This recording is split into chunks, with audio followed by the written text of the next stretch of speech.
Welcome to our reading vlog. I hope that this isn't the beginning, but maybe it is. I am reading an arc of Pray For Me right now by Allie Oleander. I loved Willing Prey so much, so I freaked out when Berkeley was like, here's the arc for the second book. I am on the second chapter. They're already at it. They're already doing it. And I was like, my God, I feel like I was intruding upon something. It is so good. Like, right off the bat.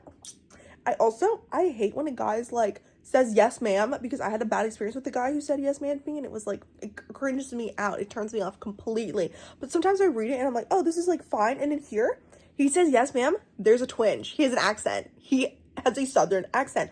I used to live in the South, so I like southern accents just have a special place in my heart, and the fact he has one, it's so good. I mean, it is so inappropriate so far also. I mean, there was literally like 2 full pages of content warning and trigger warnings for this book, and it just kept going on and on and on with the things that she was like, this is what happens, and I was like, my God. And I didn't know it was gonna happen on the second chapter, but like it happened in the second chapter in the first book that she wrote. And so I'll keep you updated, but just know this book high on my list already. So good. Her writing is so good.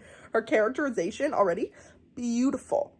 It's brilliant. I'm gonna be blind reacting to the rest of this chapter because it's crazy. I'm sorry, this is crazy. Knotting the condom and slipping it into his pocket, that's disgusting. He's a cum-filled pocket now.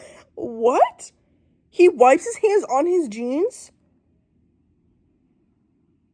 Yeah, I'm disturbed by the whole cross-contamination of it all. Bitch, me too. Also, she is a divorce. Both of her characters, Allie's characters, have been divorcees.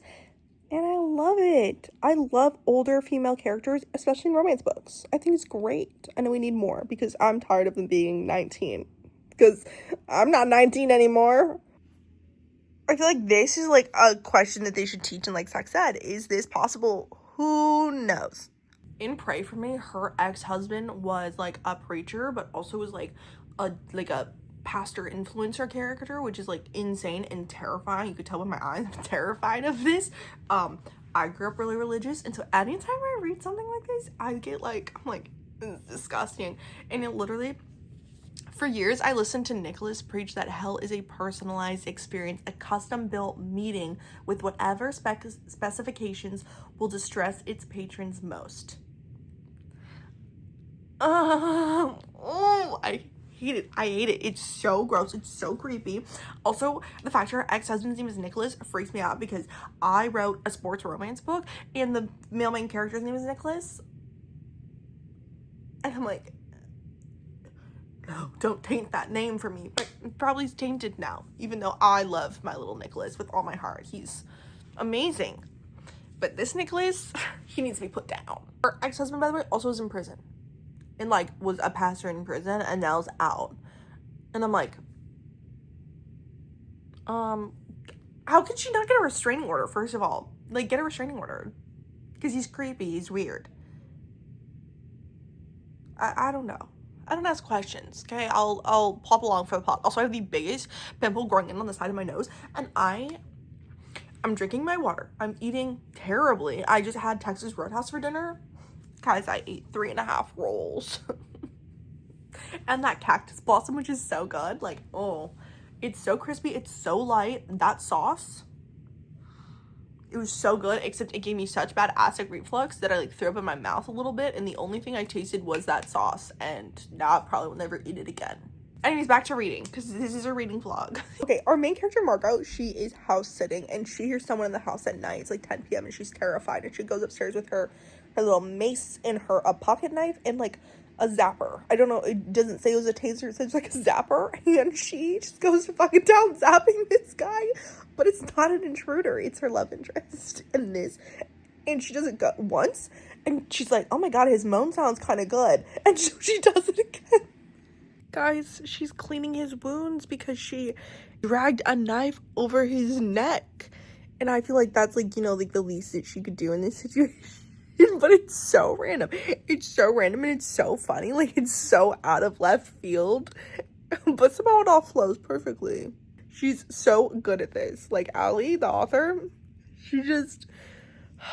she made falling off the roof sexy also, and now she's making home invasion sexy, which it shouldn't be. For a really long, so I lived in New Orleans, like, right on the bayou for a long time, and we were like 15 feet up in the air on this house. And for a while, we were, like, getting stalked by these people. Like, we had no idea who they were. They were in a blacked out tinted van, and they literally come by our house all the time. And it freaked us out so bad. Like, they'd go at, like, all hours of the day, like, especially at night. And there was a time where my dad was in our car, like, just in the dark, waiting for them to pass by our neighborhood and our house. And when they passed by our house, my dad turned the car on and fucking sped after them and literally chased them. And that, like, was a crazy time in my life. The house, it also flood a lot because we get storm surges during, like, hurricanes and tropical storms, and under our house would, like, flood. Our entire neighborhood would, and my sisters would take pool floats and go float down the neighborhood. By the way, there's alligators, okay? There's just baby alligators. We had them on our dock all the time.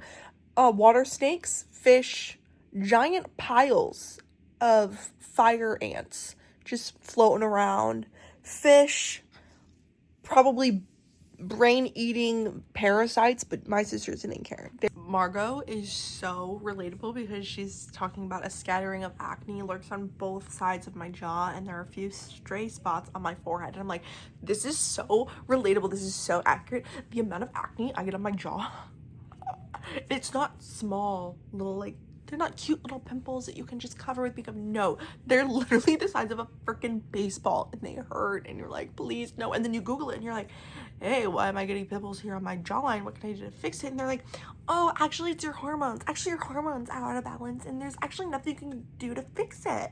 So you just have to deal with it. And I'm like, thank you, like, thanks. I'll just live with these giant craters on my face then. Thank you, because I am almost 22 and still second puberty. Also, there's something so sexy about a giant man holding a small dog. Like, you know what I'm talking about. If you've seen the videos on, like, TikTok or Instagram, and it's like a buff guy and he's like, my little dog Bella, or my little dog Princess, and it's like a little teacup Yorkie or a little Chihuahua, you're just like, there's just something about. The main plot of this book is that her and this guy, like, make a pact, and it's kind of similar to, like, the first book where, like, oh, you pay me for 30 days to hunt me through the woods. It's, like, similar with that level of, like, the primal play.